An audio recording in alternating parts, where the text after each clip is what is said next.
यह तरीका सच में गजब का है। दरअसल दोस्तों, एक कंजूस व्यक्ति के घर बहुत सारे मेहमान आ गए। अब कंजूस परेशान हो गया कि ये लोग तो पूरे महीने का राशन एक ही दिन में चट कर जाएंगे। फिर उसने अपनी पत्नी के साथ एक योजना बनाई कि तू पहले थाली में एक एक रोटी और जरा सी सब्जी रखना और थोड़ी देर बाद दोबारा से और खाने के लिए पूछना, बाकी का मैं सब संभाल लूंगा। दोस्तों, अब खाना लग गया और सारे मेहमान और खुद कंजूस खाने लगा जैसा कि पहले से तय था। एक एक रोटी और थोड़ी सी सब्जी सबको परोसी गई। जब सबने एक एक रोटी खा ली तो कंजूस की बीवी दोबारा पूछने के लिए आई। आदेशानुसार उसने शुरुआत कंजूस से की, जरा और लीजिए ना। दोस्तों, कंजूस बोला, नहीं नहीं बहुत मजा आ गया, आज तो खाने में पेट भर गया। अब तो कोई कुत्ता ही होगा जो इससे ज्यादा खा पाएगा।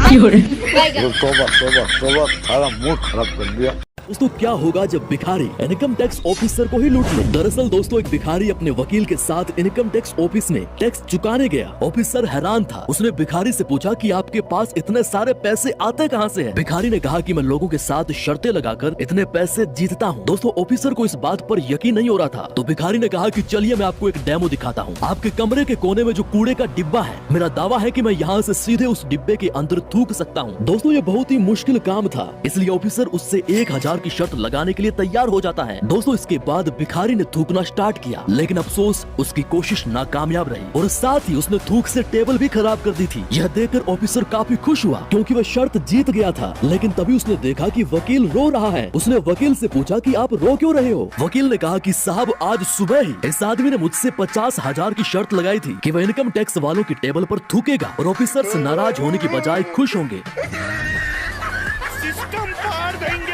एक भेड़ अपनी मस्ती में गुजर रही थी। उसने देखा कि पिंजरे में बंद एक शेर रो रहा है। शेर ने भेड़ से बचाने की विनती की कि बहन प्लीज बचा ले, लेकिन भेड़ को सिर्फ यही डर था कि ये निकलते ही मुझे खा जाएगा। पर दोस्तों, शेर ने कसम खाई कि मैं तुझे नहीं खाऊंगा। काफी समय सोचने के बाद भेड़ ने रहम दिखाते हुए शेर का पिंजरा खोल दिया। अब शेर बहुत भूखा था। उसने भेड़ को जल्दी से पकड़ लिया और जोर जोर से हंसने लगा कि तुम तो मूर्ख हो। दोस्तों, इतने में दूसरे जानवर वहाँ से गुजरे और उन्होंने जानना चाहा कि आखिर हुआ क्या। शेर और भेड़ दोनों ने अपनी अपनी कहानी बताई, लेकिन डर के कारण सभी जानवरों ने सिर्फ शेर का ही पक्ष लिया, सिवाय कछुए के, जो यह बोला कि मैं नहीं मानता इस कहानी को, ऐसा कोई पिंजरा है ही नहीं। दोस्तों, शेर ने पिंजरे की ओर इशारा करते हुए कहा, साले अंधा है क्या, दिख नहीं रहा? दोस्तों, कछुए ने फिर से पूछा, जब भेड़ आई तो तुम अंदर थे या बाहर? शेर ने कहा कि मैं अंदर था। कछुआ तुरंत बोला, ठीक है अंदर चलो, देखते हैं कि तुम अंदर समा भी सकते हो या नहीं। शेर अंदर घुस गया और कछुए ने उसे वापस अंदर बंद कर दिया।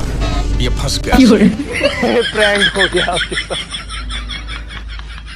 इस लड़के की कहानी सुनकर आपके भी होश उड़ जाएंगे। दरअसल दोस्तों, एक टीचर ने पूरी स्कूल के बच्चों को होमवर्क दिया कि घर से कोई स्टोरी सोच के आना और फिर पूरी स्कूल को बताना कि उससे हमें क्या सबक मिलता है। अगले दिन एक लड़के ने पूरी स्कूल को एक स्टोरी सुनाई। मेरा बापू कारगिल की जंग में लड़ा, उनके हेलीकॉप्टर को दुश्मनों ने मार गिराया। वो दारू की एक बोतल के साथ पहले ही हेलीकॉप्टर से कूद गया, लेकिन बॉर्डर के पार दुश्मनों के इलाके में जा गिरा, जहाँ उनको घेरने के लिए दुश्मनों के 100 फौजी तुरंत ही आ गए। बापू ने गटागट दारू की बोतल पीकर खाली की और अपनी बंदूक संभाल ली। फिर तड़ातड़ गोलियां चलाकर दुश्मन के 70 फौजी मार डाले। जब उनकी गोलियां खत्म हो गई तो उन्होंने बंदूक पर लगी किर्च से दुश्मन के 20 फौजी मार गिराए। इसके बाद उन्होंने बंदूक फेंक दी और निहत्ते ही बाकी के 10 और दुश्मन मार गिराए और फिर टहलता हुआ बॉर्डर पार करके अपने इलाके में आ गया। दोस्तों, ये कहानी सुनकर सारे टीचर्स हैरान हो गए। तभी एक टीचर बोला कि कहानी बढ़िया है, लेकिन इससे हमें सबक क्या मिलता है ये तो बताओ। लड़का बोला, सर यही कि बापू घर में दारू पीकर टुन हो तो उससे पंगा नहीं लेने का।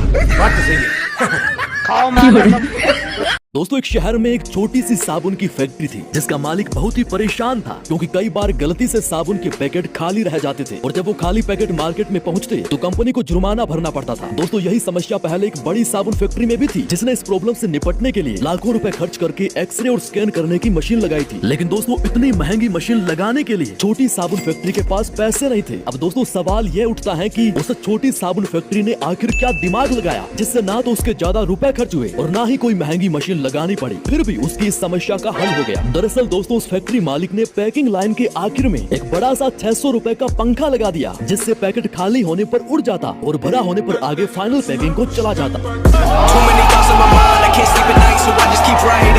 दोस्तों एक सुबह छगन ने अपनी पत्नी लाली से कहा कि मैं काम पर जा रहा हूँ, लेकिन छगन अपनी पत्नी की सबसे अच्छी सहेली के घर चला गया जिसका पति एक सैनिक है। छगन वहाँ जाकर पानी ही पीता है कि तभी सैनिक छुट्टी पर घर आ जाता है और छगन बेड के नीचे छिप जाता है। सैनिक आते ही अपनी पत्नी को बाजार भेज देता है जबकि छगन अभी भी बेड के नीचे छिपा हुआ है। इसके बाद छगन ने सैनिक को अपने फोन से किसी महिला को इनवाइट करते हुए सुना। थोड़ी देर में वह महिला आई, तभी सैनिक की पत्नी भी वापस आ जाती है और कहती है कि उसके कपड़ों पर दाग लग गए हैं, वह उन्हें बदलना चाहती है। दोस्तों इससे पहले कि सैनिक दरवाजा खोलता, वह महिला को बेड के नीचे छिपने के लिए कहता है। दोस्तों वह महिला अब छगन की पत्नी निकलती है और वे दोनों अब एक दूसरे को खरगोशों की तरह देख रहे हैं।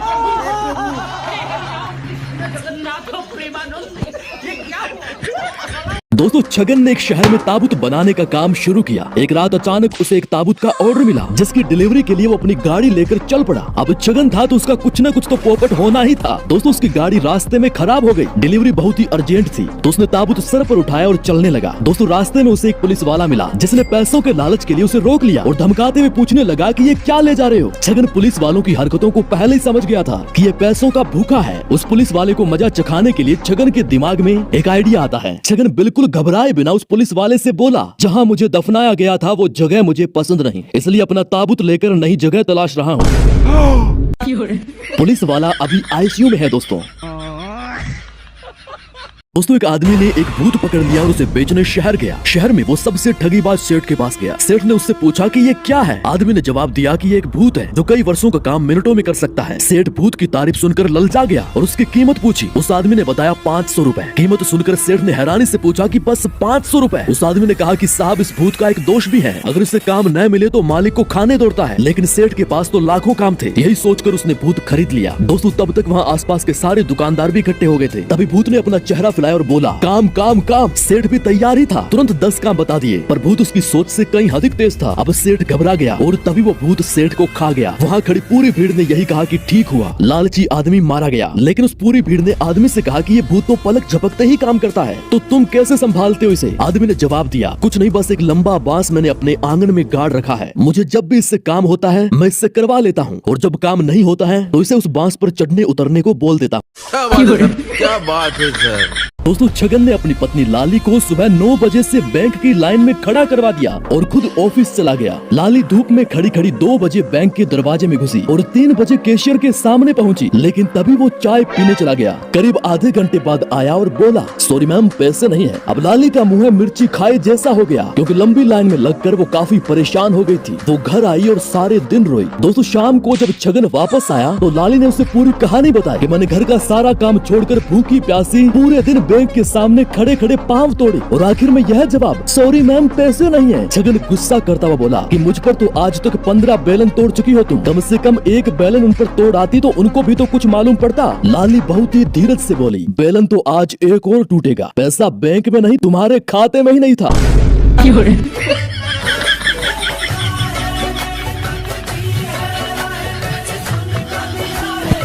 उसका पीछा कर रहा था। वो दोनों इतने तेज दौड़ रहे थे कि पूरे जंगल के 2 चक्कर काट लिए थे। दोस्तों ये सारा नजारा जब एक परी ने देखा तो वह उड़कर नीचे आई और उन दोनों को रोक लिया और फिर कहा कि अगर तुम ऐसा न करो तो मैं तुम दोनों की 3 इच्छाएं पूरी करूंगी। ये सुनकर शेर सबसे पहले बोला कि मेरी पहली इच्छा यह है कि मेरे अलावा इस जंगल के बाकी शेरों को शेरनियां बना दो। खरगोश बोला, मुझे एक हेलमेट चाहिए। दोस्तों परी ने उन दोनों की पहली इच्छा पूरी कर दी। फिर परी ने दूसरी इच्छा पूछी। शेर ने कहा कि साथ वाले जंगल के सारे शेरों को भी शेरनियां बना दो। खरगोश बोला, मुझे एक अच्छी बाइक दे दो। दोस्तों परी ने उनकी दूसरी इच्छा भी पूरी कर दी और तीसरी इच्छा बताने के लिए कहा। शेर ने कहा कि अब सारी दुनिया के शेरों को भी शेरनियां बना दो। दोस्तों खरगोश ने बाइक स्टार्ट की, हेलमेट पहना और बोला, इस शेर को शेरनी और बाकी सभी को वापस शेर बना दो।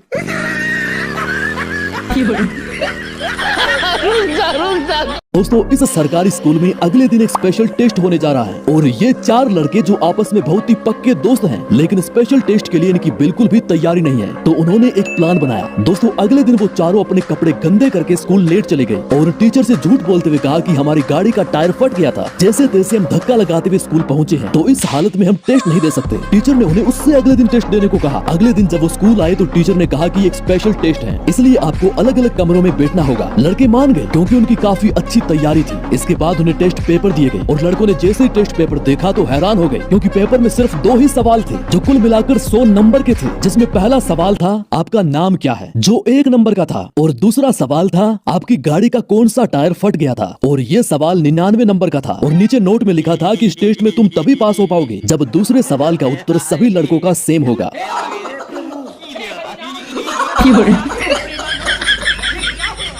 ये फंस गया सीएम। छगन एक बार एक शराब ठेके पर गया और बोला, 1 पेग विस्की मेरे लिए और एक यहाँ मौजूद सभी लोगों के लिए मेरी तरफ से फ्री। दोस्तों इस फ्री पार्टी में ठेके का मालिक भी शामिल था। आधे घंटे बाद छगन ने सभी लोगों के लिए फिर से 1 पेग विस्की का ऑर्डर दिया। फिर तो हर आधे घंटे बाद यही क्रम चलने लगा। 5वें पेग के बाद ठेके के मालिक को चिंता होने लगी। उसने छगन को एक तरफ बुलाकर कहा, भाई साहब आपका अभी तक का बिल 3400 रुपए हो गया है। इतना सुनते ही छगन उछल कर बोला कि कैसा बिल, मेरे पास तो फूटी कोड़ी भी नहीं है। दोस्तों अब मालिक का पारा 7वें आसमान पर चढ़ गया। उसने लात घूंसों से छगन की जमकर पिटाई की और आखिर में ठेके के बाहर गंदे नाले में फेंकवा दिया। अगले दिन शाम को ठेका खुला ही था कि छगन अंदर आया और बोला, 1 पेग विस्की मेरे लिए और एक यहाँ मौजूद सभी लोगों के लिए मेरी तरफ से फ्री। दोस्तों फिर छगन ठेके के मालिक की तरफ उंगली करके बोला, सिर्फ तुमको छोड़कर तुम 4 पेग के बाद बहक जाते हो। इसकी माँ का भोला चेहरा। एक आदमी था, वो लंबी लंबी फेंकने का बड़ा शौकीन था। जब भी कोई कहानी सुनाता तो उसे बड़ा चढ़ाकर ऐसा बना देता कि अक्लमंद तो क्या मूर्खों को भी उसकी बातों पर यकीन न होता। एक दिन उसके दोस्त ने उसे समझाया कि यार इतनी लंबी लंबी मत फेंका कर, लोग तुम्हारा मजाक उड़ाते हैं। उस आदमी ने कहा, ठीक है, अगली बार जब मैं कोई कहानी या किस्सा शुरू करूं और तुम्हें लगे कि मैं लंबी हाँक रहा हूँ, बस थोड़ा सा खांस लेना, मैं समझ जाऊंगा। उसके दोस्त ने कहा, ठीक है। एक दिन वो आदमी दोस्तों की महफिल में बैठे किस्सा सुनाने लगा कि मैं एक बार किसी भयानक जंगल में जा रहा था, तभी अचानक मैंने देखा कि वहाँ एक बहुत बड़ा सांप था। मुझे लगता है कि सांप लगभग 140 फीट लंबा होगा। यह सुनकर उसका दोस्त थोड़ा खांसा। वह आदमी समझ गया और कहने लगा कि वो सांप इतना बड़ा तो नहीं हो सकता, इसलिए मैं उसके करीब गया और अनुमान लगाया कि लगभग 110 फीट का होगा। उसका दोस्त फिर से खांसा। वह आदमी संभला और कहने लगा कि दोस्तों बात को परखने के लिए जरूरी था कि मैं उसकी लंबाई नापता, और जब मैंने नापा तो वो पूरे 70 फीट का निकला। उसका दोस्त फिर जोर जोर से खांस रहा था तो उस आदमी ने पलट कर कहा, अबे यार अब क्या फायदा, अब तो सांप की लंबाई ही नाप ली मैंने। खास खास के मर जाएगा। दोस्तों छगन विदेश घूमने गया। वहाँ एक 7 स्टार होटल में रुका। पहले दिन रूम अटेंडेंट ने आकर उसको समझाया कि देखिए सर, यहाँ सब ऑटोमेटिक सिस्टम है। आप यह ब्लू बटन दबाएंगे तो टॉयलेट खुल जाएगा, ग्रीन बटन दबाएंगे तो एसी चालू हो जाएगा, येलो बटन दबाएंगे तो मैं आ जाऊंगा, और ये रेड बटन जो है ये आपके लिए नहीं है, इसको मत दबाइएगा। दोस्तों पूरा दिन तो निकल गया, लेकिन रात में जब छगन बेड पर लेटा तो लाल बटन को लेकर उसके मन में तरह तरह के ख्यालात आने लगे। वह सोचने लगा कि इस बटन में आखिर खास बात क्या है, कहीं ऐसा तो नहीं कि इसको दबाने से कोई लड़की आ जाए। आखिरकार दोस्तों जब उससे रहा नहीं गया तो उसने लाल बटन दबा ही दिया। बटन दबाते ही कमरे में एक स्लाइडिंग डोर खुला और उसमें से भयंकर काला आदमी निकला और छगन को पटक पटक कर इतना पीटा कि उसने पूरी रात कराहते हुए गुजारी। सुबह हुई, अटेंडेंट आया तो उसने छगन से मुस्कुराते हुए पूछा, सर आपने लाल बटन तो नहीं दबाया? छगन ने जवाब दिया, अबे पागल है क्या, लाल बटन दबाकर मुझे क्या अपनी पिटाई करवानी है? झूठ बोल रहा है।